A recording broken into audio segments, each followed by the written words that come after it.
suportahan natin ang ating mahal na Vice President Sara Duterte at ang kanyang mga kasama sa Office of the Vice President nasa kasalukuyan.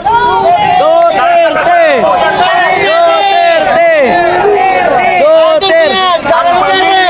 Duterte! Ayan na! Maglingkod sa atin ng tapat. Suporta natin! Suporta! Duterte! Ama ni Sara Duterte. Pero tingnan niyo po ang ginante. Panay po investigasyon.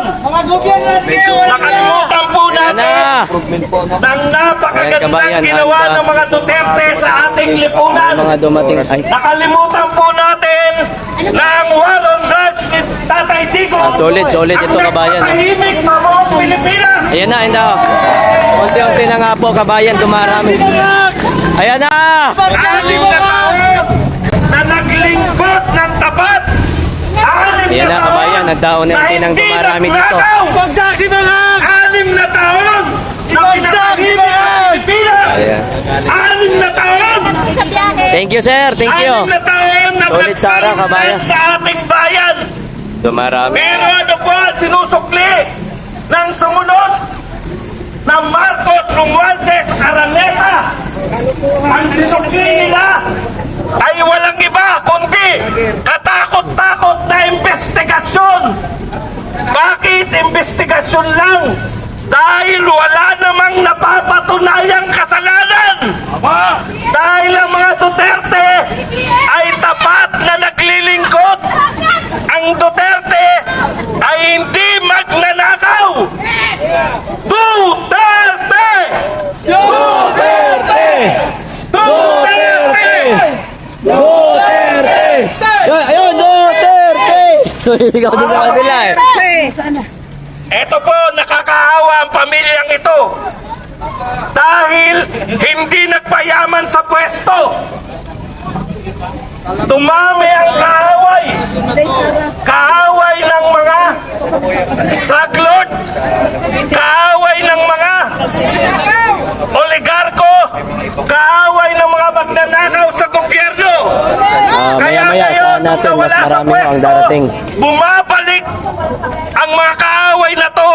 Siya mismo ang nag-uusig sa mga Duterte. Pati ang Vice President, walang ginagawa kundi maglingkod. Inuusig ng kung ano-anong bintang. Wala namang may sampang kaso. Kaya magsama-sama po tayo mga kapatid. Suportahan natin ang pamilyang nagbigay sa atin ng 6 na taon na tapat na paglilingkod, 6 na taon na kapayapaan sa Pilipinas, 6 na taon na hindi pagnanakaw.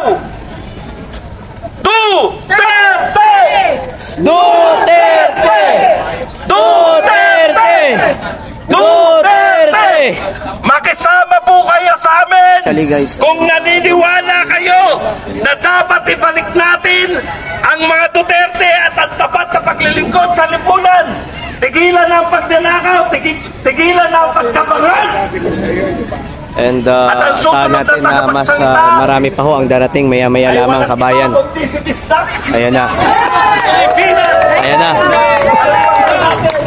So mamayang gabi guys, and marami ho ay inaantabayan na lang natin dahil sabay-sabay ho ang kanila hong pagdating, no, itong mga grupo na mga kasama natin ngayong gabi. At ang malupit dito guys, dahil kasama natin ang Manubila, isa ito sa pinakamalaking grupo po na mga kasama natin ngayong gabi. Maraming salamat, Badong!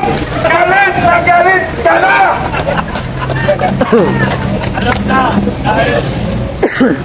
Mga kababayan ko, mga kapwa ko Pilipino, siguro yung mga nasa tabi dyan, ay narinig nyo po kami. Baka ho kayo'y nagtataka, anong ginagawa ho namin dito sa labas ng Veterans Memorial Medical Center. Naririto po kami upang ipagtanggol ang nagmamahal sa inang bayan na ngayon inaapi ng mga buhaya na nakaupo dyan sa Kongreso. Ang Pilipinas ay pinamumunuan na ho ngayon ng mga sindikato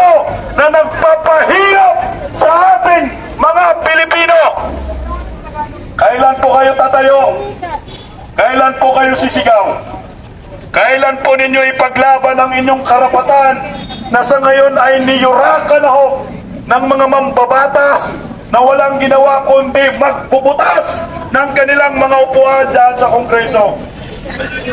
Panahon na ho na ipaglaban po natin ang ating mga karapatan. Mga kapwa ko Pilipino, mga motorista na nandito, hindi po kami mga rallyista at lalong hindi po kami aktivista. Kami po ay simpleng tao lamang na naniniwala kay former President Rodrigo Roa Duterte na sa loob ng 6 na taon ay binigyan po tayo ng isang kalsadang mapayapa. Ibinalik po ni Rodrigo Roa Duterte ang kalsada para sa mamamayang Pilipino na dati-rati sa panahon ni Pinoy ay nakakatakot daanan ang mga kalsada dahil maraming mga durugista, maraming mga kriminal, maraming mga demonyo na naglipala. Ngunit sa pagdating ni former President Rodrigo Roa Duterte sa Pilipinas, binigyan po tayo ng 6 na taon na pagmamayari ng kalsada. Napakasarap ng buhay natin noon. Hindi po tayo natatakot sa loob ng 6 na taon na lumabas sa ating mga tahanan kahit 10 oras ng gabi. Kahit madaling araw, wala kang katakot-takot. Dahil alam mo, merong mga kapulisan na nagpapantay sa ating mga tahanan. Ganon ho ang ginawa ni former President Rodrigo Roa Duterte. Huwag po nating dayain ang ating mga sarili na ang mga Duterte ang tunay at may nagmamahal at may malasakit sa taong bayan.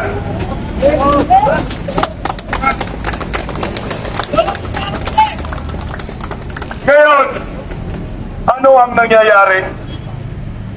Ngayon, ano ang resulta? Ano ang sukli natin sa isang Rodrigo Roa Duterte? Only in the Philippines. Na yung galit sa mga kriminal, na yung galit sa mga turugista, na yung galit sa mga sindikato, ay gustong ipakulong ng gobyernong Marcos. Papayag po kayo na ipakulong ang isang Rodrigo Roa Duterte na may malasakit at galit sa mga kriminal? Sino po dapat ang ikulong? Si Franz Castro! Sino? Si Bangag! Hindi tayo nagkaintindihan ah. Ang dami kasi, ang dami ng gusto. Dapat makulong eh. Sino dapat ang ipakulong? Si Bangag! Merong si Bangag, merong si Lisa Tanas, merong si Castro, merong si Tambalosnos. Bakit tayo na lang natin lahatin ang mga yan? Lahat na! Ang laki ng kasalanan nila sa taong bayan. Ayon kay Vice President Rodrigo, ayon sa Vice President Inday Sara Duterte, sila daw po ay mga kurakot sa ating bansa. Ibig sabihin, sila po ay salot at nagpapahirap sa ating bayan. Sinabi na ho yan ni Vice President Inday. Nasaan na kayo? Nasaan na ang maraming Pilipino na sa panahon ni former President Rodrigo Roa Duterte natulungan po tayong lahat? Ibinuhis po niya ang buhay niya kasama ang buhay ng kanyang mga pamilya upang bigyan po tayo ng mapayapang pamumuhay na sa pagtulog natin tuwing gabi ay makatulog tayo ng mahimbing dahil alam natin ang mga kapulisan ay kakampi ng bawat Pilipino. Tama! Tama yun! Tama! Bakit ganito ang nangyayari? Ganito ba tayo katanga na maraming Pilipino? Yung Kongreso ngayon, nagmistulan mga protektor ng mga durugista. Yung Kongreso ngayon, nagmistulan mga protektor ng mga kriminal. 88 to 90% ng maraming Pilipino ay nagustuhan ang war on drugs ni former President Rodrigo Roa Duterte. Sino bang si Raulo na ayaw sumuporta ng advokasya ni Tatay Digong? Sino bang si Raulo na magagalit ka na saktan ang mga kriminal at mga sindikato sa gobyernong ito? Hindi ba ho dapat magpasalamat tayo na merong isang Rodrigo Roa Duterte na matapang itinaya ang kanyang buhay para sa inyong lahat, para sa ating lahat, para sa ating mga anak, sa ating pamilya at kamag-anak. Bakit nagkaganito na ho ang Pilipinas ngayon? Alam po natin na ang maraming Pilipino ay matatalino. Alam ho natin sa nangyayari sa bansang ito ay bunga ng isang tinatawag na obsesyon. Obses na obses po ang pamilyang Marcos sa mga Duterte dahil hindi nila magaya at hindi po nila makuha kung ano ang dedikasyon ng mga Duterte sa trabaho at sa maraming Pilipino. Ito kami sa BBMC. Nimal, Solidities. Ito kami support. bakit kailangan gawa ninyong ang kasalanan itong mga Duterte? Anong Yes, kabay. Anong gusto ninyo? Sinisiraan ho ninyo, 3 years in the making, kaliwat kanong black propaganda, gamit ang Kongreso, gamit ang Senado. Ang tanong, may naniniwala ba sa mga buhaya sa Kongreso? Wala! Meron si Castro Castro, miniwala. at yung T-Virus. Senado yan. Hindi ba yung Senado yan? Alam niyo ho, nakakatakot yung ginawa ng mga kongresista ngayon. Ang 19 Congress ang pinakabulok ng mga kongresista sa kasaysayan ng Republika ng Pilipinas. 3 years? Anong ginawa nilang mga batas para sa ating mga mahihirap? Meron ba? Wala. Mas lalo yan si Jesus Culero. Matagal na yan dyan. Walang ginawang batas yan. Kalma, kalma. Galit na galit. Gustong malakad. Distracted. Matagal na yan sa Senado yan si Jesus Culero na yan. Hindi ba ho? Mapamura ka sa ginawa ngayon ng mga buhaya sa Kongreso at sa gobyerno Marcos. Tama. Nimal talaga ho. Hindi na pang ginagawa pagkakura. Dapat ang iniimbestigahan ninyo sa Kongreso ay yung mga biktima ng mga kriminal. Ito yung ano. Dapat yung iniimbestigahan ninyo sa Kongreso ay yung mga pinapatay ng mga kapulisan ng mga sindikato at mga durugista. Dapat. Bakit nyo inimbestigahan tuloy yung mga namatay na kriminal at durugista? Payag ba tayo dito? Samahan nyo nga kami. Magmarcha. Tara na. Maraming mga Pilipino ngayon ay gising na ho sa katotohanan na pilit pinupurak ng mga mainstream media, na pilit pinapaniwala na sa kanilang mga mali-maling balita. Tama. Media bayaran. Pasalamat tayo, may badong, may parak. Bayas talaga eh, mga gago! Bias! Bayas. Bias ang mainstream media! Bayas yan. Kaya nga wala na sa kanilang nanonood eh. Kasi yung balita, napaka-bias. Isipin mo, ang gagaling nila gumawa ng kwento. Ang gagaling nila gumawa ng kwento. Nang dahil sa kanila, sikat na sikat Yung dahil sa kanila, sikat na sikat yung chichirya. Animal, wala tayong pakialam sa chichirya na yan eh. Sa piatos na yan, dapat buy bawang na lang eh. Pinipilit nila yung Merry Crispiatos na walang katotohanan. Sinabi na ng komisyon ng audit, hindi po yan Mr. Chair, Merry Crispiatos, kundi Merry Crispiate. Yate, umulan na oh. Sabay-sabay tayo dito mag-iay at ipaglaban ang karapatan ng bawat Pilipino! Duterte! Duterte! Duterte! Duterte! Ang sunod na magsasalita si Bimar.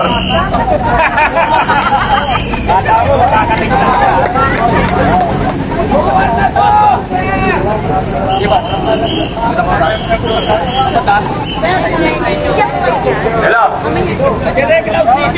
Hoy, bistak. Bistak. Ayan, isang magandang gabi sa inyong lahat mga kababayan. Alam nyo, nabanggit nyo kanina yung mga bias na mga mainstream media. Grabe! Kitang-kita kaagad ang pagkabias nila. Ito po ang binabalita nila kaagad.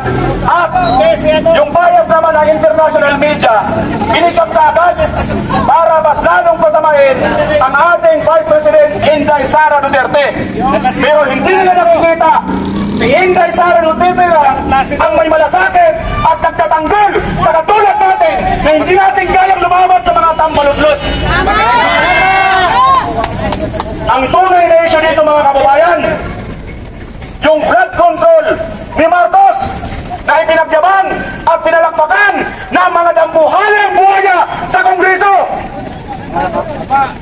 1.4 billion araw-araw yung pondo. Lagi tayong mayroong sakuna na nangyayari sa ating bansa, sa Bicol, sa Aurora, sa Cagayan. May nakikita pa tayong tulay na walang bakal.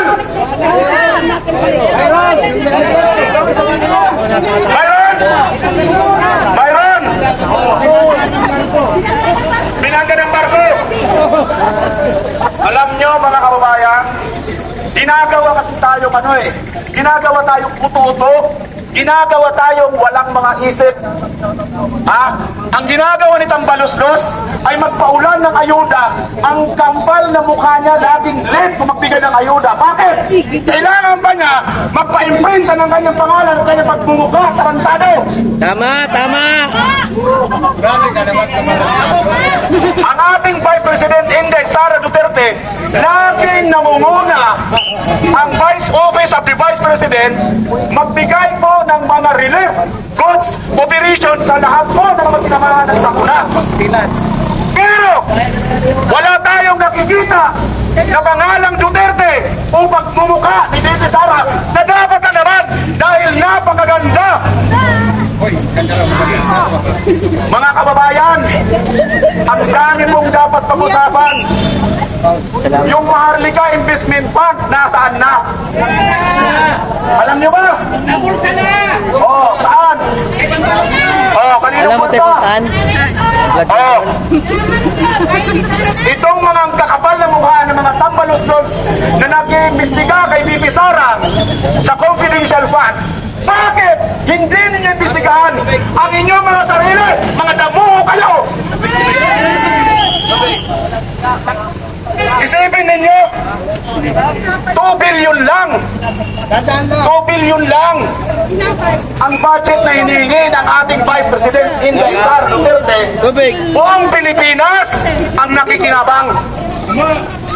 Ngunit dahil sa kasapwangan itong mga imping turista na nandyan pa sa Kongreso at kriminal convicted na gago ng Franz Castro, ang kapal na mukha, magpapakuntik pa o magpapakuntim pa ng isang abogada na malinis ang record.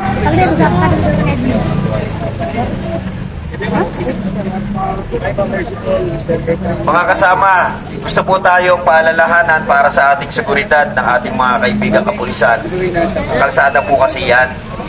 No? So, para po sa ating kaligtasan, medyo mag-ingat po tayo dyan na makagilid, baka madagil tayo dyan. No? Pero tayo po ay pinapayagan, wala naman pong problema, no, sa ating malayang pamamahayag. Ingatan lang po natin ang ating mga hanay na hindi po tayo madisgrasya sa kalsada at lalong-lalo na hindi po tayo maka-obstruct sa batas trapiko. Maraming salamat. Salamat. Okay. Maraming salamat sa ating pong mga kapulisan, mga magigiting na kapulisan na kaisa po natin sa atin pong pagpapahayag ng malayang pagpapahayag na this is garantiya naman ng ating mahal na konstitusyon, yung freedom of speech, freedom of expression. Hanggat hindi po tayo rito nagsasalita ng libelous against kanino man ng mga buhaya dyan, malaya po tayo rito.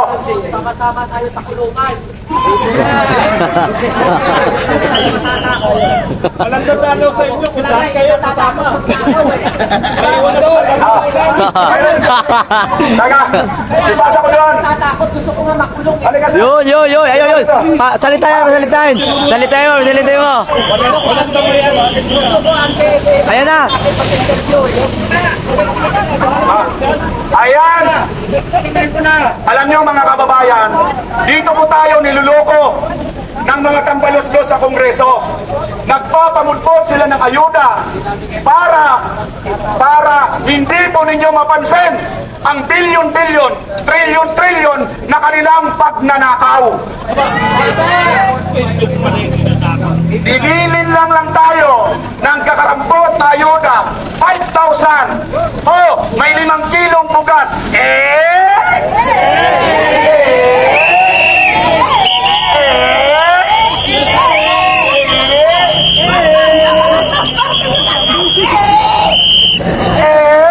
Matuluyan ka na sana O, kayo naman mga kababayan. Ako mauubos na yung magaling pa tayo dahil hanggat hindi po nila ibinibigay sa taong bayan ang tamang hustisya, mga kababayan, hindi po tayo dapat tumigil. Tama. Maraming salamat. Ay, ang susunod pala magsasalita ay si Parak. Ayan, Parak yan, pulis yan. Marami na tayo mapriso. May paliwagan dito, matulog daw lahat. Damay-damay na to, mauna Sir Badong. Ako magpapaiwan sa labas para may dalaw kayo.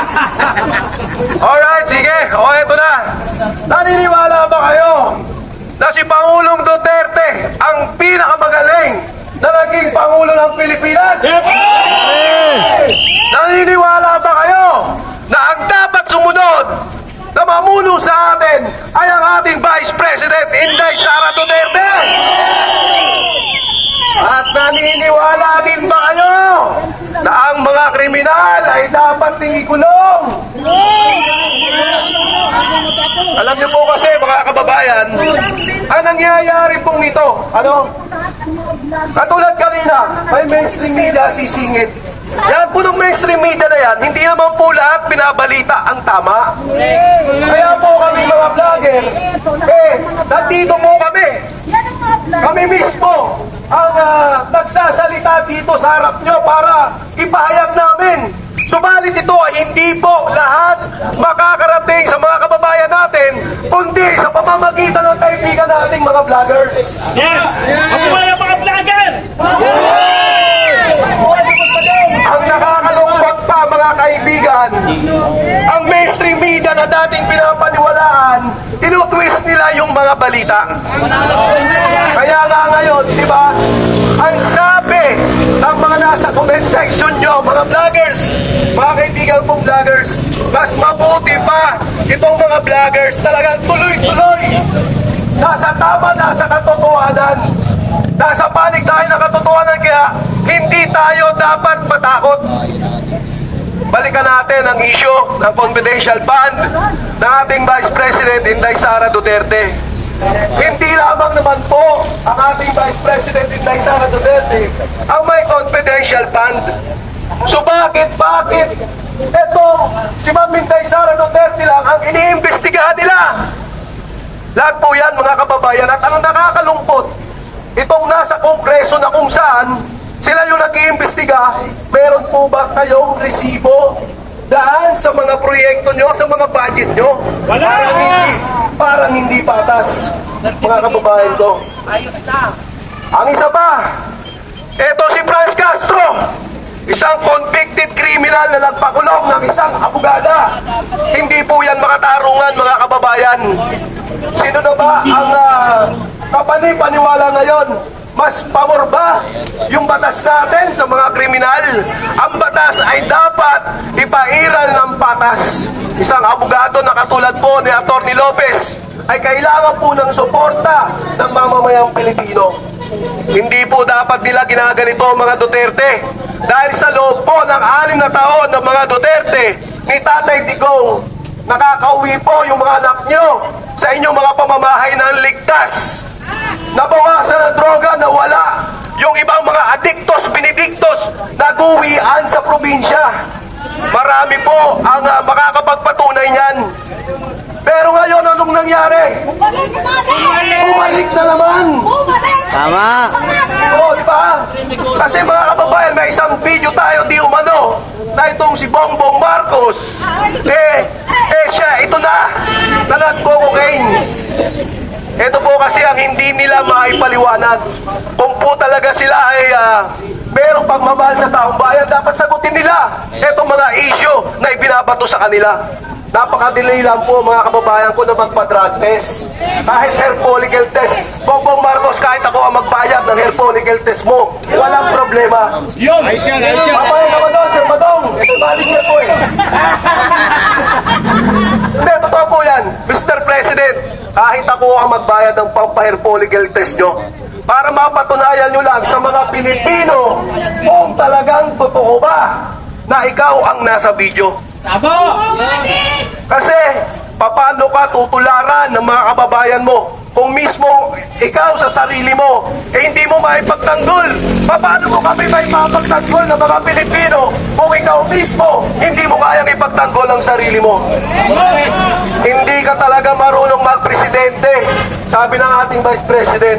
Mismo, kahit ang mga Pilipino sawang-sawa na sa inyo, hindi nyo alam kung paano papatakbuhin ang bayan. Wendang-wendang, giwang-giwang, na parang mga kalsada na tinaanan ng bagyo na walang mga bakal. Marami po dapat imbestigahan, mga kababayan. Huwag lamang puro Duterte. Ang sagot nyo sa mga sakuna, ipatawag si Duterte. Ang sagot nyo sa mga mahal na presyo ng bilihin, na kayo din ang nangako sa 20 pesos na kilo ng bigas. Hanggang ngayon ay napako, tanong sagot nyo, ipatawag si Inday Sara. Huwag puro pamumulitika. Sawang-sawa na ang mga Pilipino. Ipatawag nyo ay itong mga kontraktor ng mga blood control na ito. Sino-sino ba ito? Magkano ba ang nagastos dito? Ito dapat ang inaabangan nyo, mga kababayan ko, kasi matagal na ito. Hindi po tayo ang nagsabi na itong proyekto na ito buo na. Mismong sa SONA ni Presidente Bongbong Marcos, siya ang nagsabi na meron tayong natapos na 5,500 blood control project. Sinungaling! At ang sinungaling ay kapatid ng magnanakaw. Yan po ang kasabihan nating mga Pilipino. Korupsyon, mga kababayan. Yan ang isa sa mga sumisira sa bansa. Alam na alam niyo po yan, bata pa kayo. Sinasabi na po ng mga magulang nyo, ng mga lolo nyo, pag yan dinadala mong bata, lumabas, may utang na sa tiyan pa lang. May utang na hanggang ngayon. Ganun pa rin tayo. Kailan po tayo pagmumubon, kailan tayo makakaahon ang hiyap ng buhay ng mga Pilipino? Yung iba, alam ko, hindi makapunta dito dahil busy kayo sa mga trabaho nyo. Tama! Alam po namin yan at naiintindihan namin. Pero muli, kumakatok po kami sa mga puso nyo dahil alam namin, kung bubuksan nyo lang yan, sumisigaw na nga kayo, tama na, sobra na, palitan na. So kung gano'n, samahan nyo po kami kahit 1 oras, 2 oras, ipakita nyo po ang presensya bilang isang Pilipino dahil lahat po tayo, karapatan po natin na mapaglingkuran po tayo ng isang gobyerno. Dahil ako naniniwala ako na ang batas, walang mahirap, walang mayaman, lahat po tayo pantay-pantay. Ito po, ako po bilang Panguli, nagpapasalamat po ako sa lahat na sumusuporta sa mga Duterte. Sa ating pong Tatay Digong, sa ating Vice President Inday Sara Duterte, kay Mayor Baste, kay Kong Pulong, sa lahat ng mga mabubuting politiko. Kahit po may mga mabubuting politiko na tumayo para sa mga Pilipino, mananatili po ako dito, mga kababayan. Hindi lamang ako tumitindig para sa mga Duterte, kundi para sa mga mabubuting politiko. Dahil ang katapatan ko po ay nananatili sa bansa natin. Muli, magandang gabi. Ako po si Parak TV, Marlon Nahito from Mindoro. Salamat. At susunod po ay si Sir Placido. Yari, bilisan nyo na. Ayan na, ayan na. Ayan na. Ayan na, ayan na. Iwan daw kami.